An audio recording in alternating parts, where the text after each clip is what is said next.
Независимый Казахстан и Соединенные Штаты Америки объединяют 25 лет дипломатических отношений, сотрудничества и взаимодействия в различных вопросах.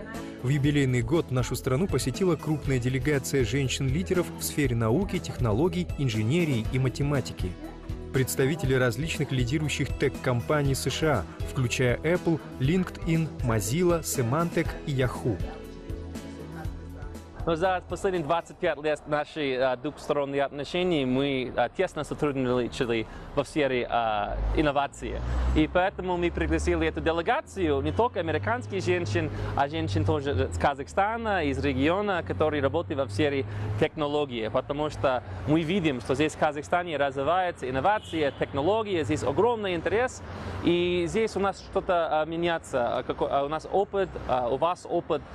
И поэтому мы хотим, что наши женщины, инноваторы работали побольше, что они стали поближе, и что они дальше наладили контакты и формировались партнерства во многих сферах. Участницы делегации представляют программу Tech Woman, созданную по инициативе Бюро по образовательным и культурным связям Государственного департамента США. Она была создана Хиллари Клинтон в 2011 году. Наша основная цель в том, чтобы больше молодых девушек и больше женщин принимали участие в сфере науки и таких отраслях, как инженерия, технологии, математика.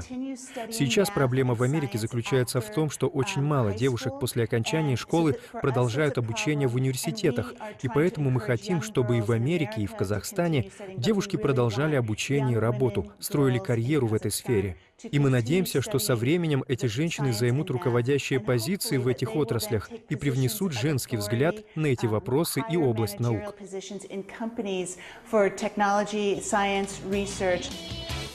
Айжан Бижанова работает программистом в банковской сфере.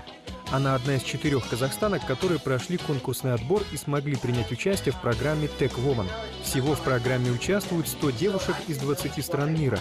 Девушка посетила Сан-Франциско и 1,5 месяца стажировалась в Кремниевой долине. Это была такая программа, которая изменила всю мою жизнь, мой взгляд на жизнь, получается. Программа научила меня таким качествам, как коммуникационным качествам. И, получается, до этого я никогда, получается, у меня не было проекта, которым я, скажем, руководила. Получается, когда я приехала в Силиконовую долину, я работала в Твиттере, получается. 1,5 месяца я стажировалась в Твиттере, и у меня была менторша, которая и прокачивала, получается, меня. Она меня знакомила и своим нетворком, и людьми, которыми она знает, и знакомила своим рабочим процессом. И, получается, мы обменивались опытом. И я много чего научилась. Американские женщины-лидеры провели в Казахстане практические мастер-классы для школьниц, приняли участие в нетворкинг-встречах Speed Geek для молодых женщин-предпринимателей, пообщались с преподавателями и студентами вузов, которые рассматривают сферу высоких технологий в качестве карьеры. Меня зовут Бет Стейнберг. Я работаю в Кремниевой долине со стартапами и различными компаниями, помогаю им расти. Я делаю это уже в течение 20 лет.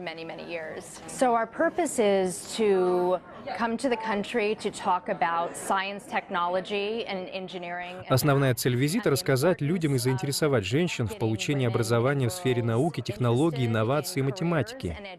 В нашей программе принимали участие женщины и девушки из Центральной Азии, Ближнего Востока, Африки и других стран. Также мы путешествуем в различные страны, чтобы вдохновить людей и помочь им развиваться в этой сфере.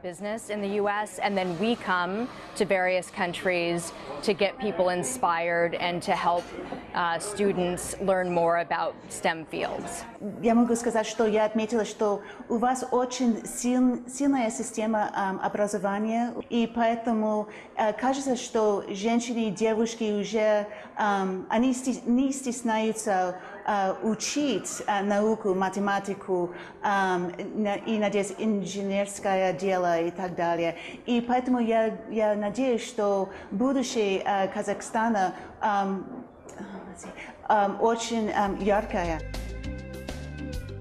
В настоящий момент перед женщинами Казахстана и США стоит одна объединяющая задача – сломать стереотип, что женщина и индустрия высоких технологий несовместимы, и предоставить возможность девушкам полностью реализовать свой потенциал.